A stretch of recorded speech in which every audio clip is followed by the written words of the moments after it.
Hi, I am Pam Fox at pamfox.org, and in today's video I'm going to be addressing a question in the GERD LPR hiatal hernia support group on Facebook. And the question comes from Don Cunliffe. Do any of you burp a lot? I used to hardly ever burp, but for the past 2 days after eating it's nonstop and then the pain starts.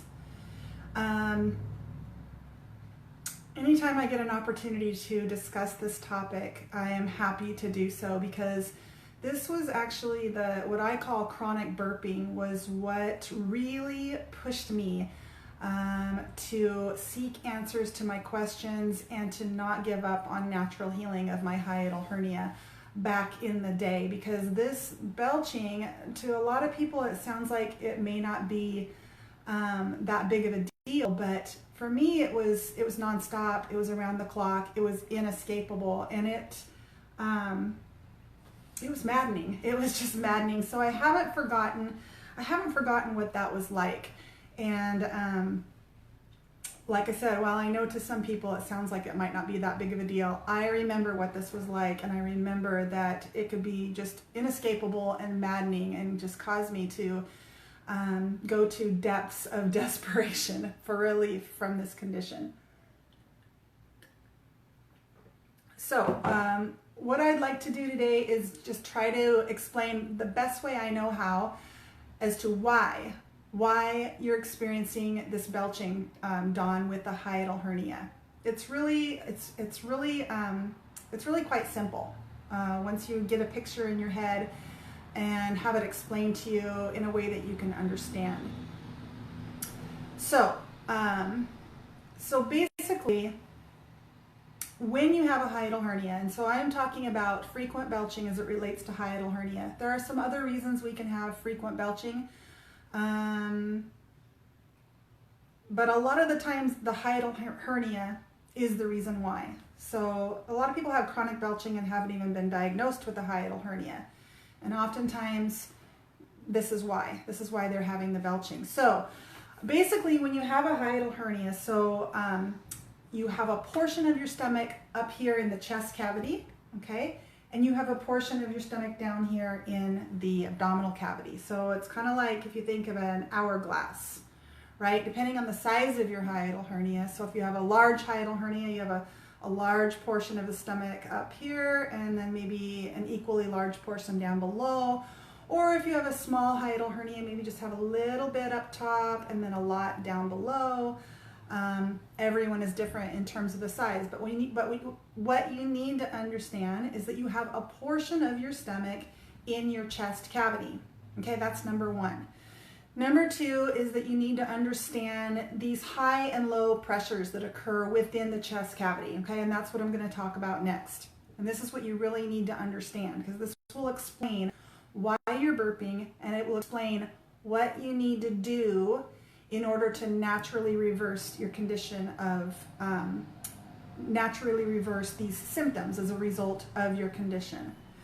So these high and low pressures that I talk about. So within the chest cavity, we have the lungs. They expand with air, right? When we breathe in, the diaphragm moves down, all right? So we've got our rib cage, we've got muscles, it's all connected to the diaphragm. And so when we breathe in, the chest cavity literally does this. It expands, right? Because it's all connected, right? And it's all movable, right? The ribs can expand, the muscles can stretch, everything opens up and expands. And so when that happens, when we breathe in and we have the chest cavity expanding, within that container, within this chest cavity container is high volume, okay? So you think of it expanding, creating space, high volume, okay? So anytime we have in a container like the chest cavity, we have high volume, then we have also low pressure, okay? So high volume is with low pressure, okay? And then low volume is with high pressure, right? So that's what you need to remember. High volume equals low pressure, low volume equals high pressure. So back to the breath. We breathe in, the lungs, everything expands, the chest cavity grows, and we create high volume, low pressure. And so it's this low pressure that allows, you know, the chest to expand and the air to move in from the atmosphere and fill the lungs, right? Okay, so now we breathe out. We breathe out, and what does the chest cavity do? It does this, right? And now what happens to the volume? It goes down. So the pressure now is going down. So we're going from high volume to low volume. And so what did I say before? Low volume equals high pressure. So now the pressure goes up, increased pressure. And so what does that mean? Well, just think about like the end of a garden hose. You know how when there's no faucet over it, you stick your thumb over the top? It creates high pressure, right? And the water shoots out with more force because of that high pressure. So now within your chest cavity, you have high pressure, and that high pressure is going to push on your lungs. Okay, the diaphragm is going to move up and push on your lungs, and the air is going to expel as we exhale, right? Back out into the atmosphere. So high and low pressure occurring with every single breath. That's the second thing you need to remember. So the third thing is going back to this portion of your stomach that is in your chest cavity, okay?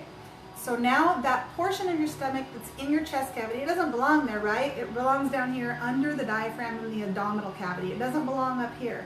But now you've got this portion of stomach in your chest cavity, and with every breath, every swallow, every time you eat, every time you cough, sneeze, laugh, anything like that, there is potential for air to come down your esophagus, okay?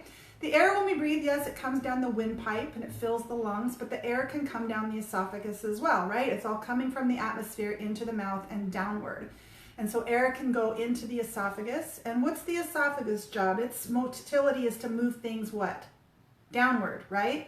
Its job is to move things downward. And so that air is going to move downward and it's going to go into your stomach, which is in your chest cavity, right? So now you've got this portion of your stomach in your chest cavity. Air is going into that, and the pressure is going to build up within that portion of your chest cavity, and there's going to be pressure on your stomach with every breath. And so then what happens when air builds up in your stomach and pushes on your lower esophageal sphincter? It will open up and release that air in the form of a belch, okay? So that's pretty much it. With every breath we take, we swallow, we eat, we laugh, anything, the air is coming down, it's getting into that portion of your stomach that's in your chest cavity. The pressure builds up on that trapped air, and it's gotta release. It's gotta let that go. It's gotta let that go. And so I remember, this is why it was so maddening to have this condition, I would feel the desire and the urge and the need to belch. I would belch, and in any normal person, now when I burp today, I belch, I get relief, I'm happy and I'm fine and it's over and it's done and it's behind me, right? But back in the day, I would belch, I would get a split second of relief, and then I would have the desire to belch again and again and again. And no matter what I did, let's read some of the comments here. Susan Payne says, I burp hard for sessions of an hour or two at a time, several times a day, and also in the middle of the night. And so yeah, and that was me as well. It started out just periodically, and then it just got worse and worse in the middle of the night. It would wake me up in the morning. So when we're lying down, the stomach can easily kind of settle back up into the diaphragm and put additional pressure on that lower esophageal sphincter. If we're having bad dreams, the abdominal muscles contract and push that stomach up even further and put more pressure.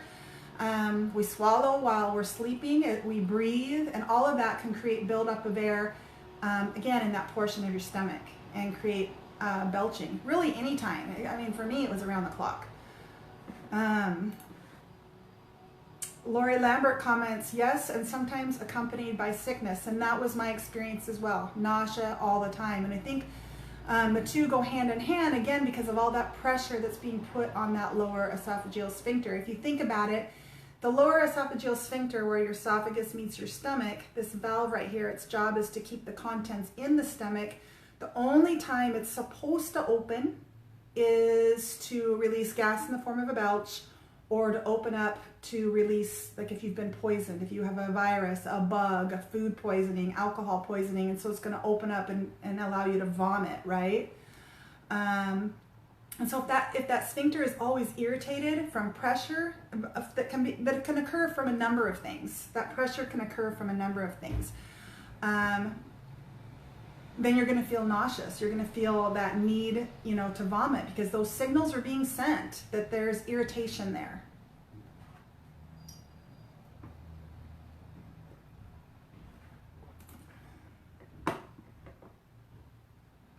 Phil Clark comments that he's had this condition since May of 2017. And I'm not going to read your whole comment, Phil, because it's really long, but I enjoyed reading it. It was very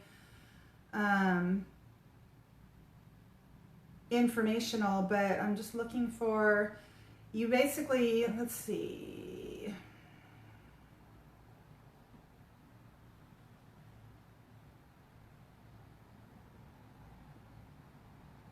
I'm looking for the part, okay, so Phil was recommended to seek out psychiatric help. I was also referred to seek out psychiatric help when my doctor, actually the second doctor that I went to see for all of the symptoms I was experiencing, Pam, we ran all the tests, you seem perfectly healthy, we really don't know, so, I can refer you to seek psychiatric help.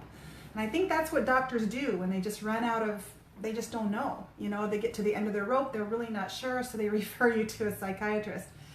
And I can't find it in your comment here, Phil, but as I was reading it, you said basically that, they weren't any help either. So obviously he does not think it's all psychological, or he wouldn't repeat these tests. And also you comment, allegedly burping is rare. And that was the thing too with my doctors. They were just like, well, we see here that you have a hiatal hernia based on the barium swallow test that we had you take, but that shouldn't be causing, burping and nausea. So we'll just ignore that. When the truth is, burping is a textbook symptom from hiatal hernia. It's extremely common. So, not everyone with a hiatal hernia has belching, but it is extremely common. So yes, you're right, Phil. Let's see, and then, yeah, and then Kina, you commented, yes, all day, every day, and weird stomach noises that I never had before. So yeah, and that sounds like my experience before, all day, every day. And as far as the stomach noises go, those can vary for a variety of different reasons, just depending on what other gastric conditions you have going on. But it's just bubbles, moving throughout the system. And if we can get that stomach to move down, you might experience some relief and a lot of kind of gurgling, and that could be a good thing. That can feel really good.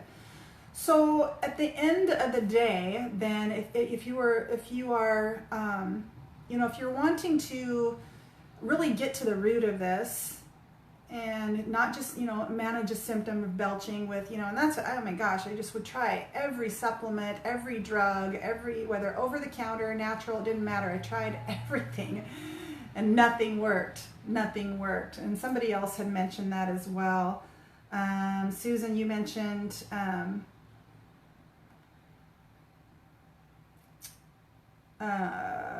nothing with diet, meds, herbal, or exercise has helped.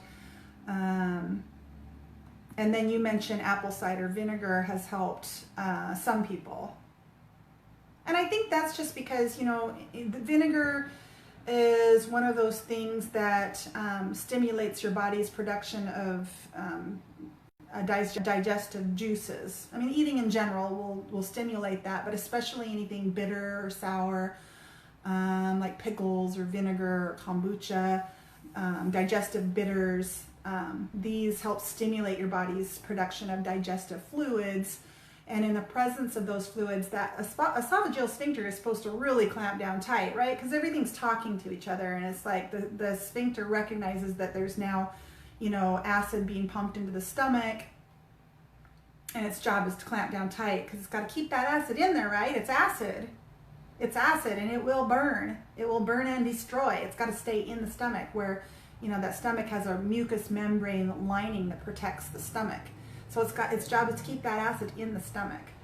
All right, so something like apple cider vinegar, for some people, they notice that their symptoms improve when they take the apple cider vinegar, and I think this is why. But it doesn't help for everybody. It's just everybody's going to be different. So So again, if you're wanting to really get to the root, then you need to go back and you need to address the hernia. You need to overcome the hernia. You need to fix the hernia, which means moving it down and getting it out of your diaphragm. So, and that's the thing I think people, really need to connect with is you have an obstruction. You have an obstruction in your diaphragm, which means, pressure on the stomach, pressure on the diaphragm. There can be pressure on the lungs and the heart. And all of these pressures, pressure on your vagus nerve, can create this wide variety of painful and uncomfortable and menacing symptoms, okay? And so we don't want to treat individual symptoms. We want to treat the hernia. We got to get that hernia down and out. We got to get it out, get it down and out, and keep it down and out. All right, so I hope you find this helpful. If you guys have any questions, make sure you post them below on this post, and I will get to those after the live. And that's it for today. So I hope you found this helpful, and I hope you have a wonderful day. Thanks for watching.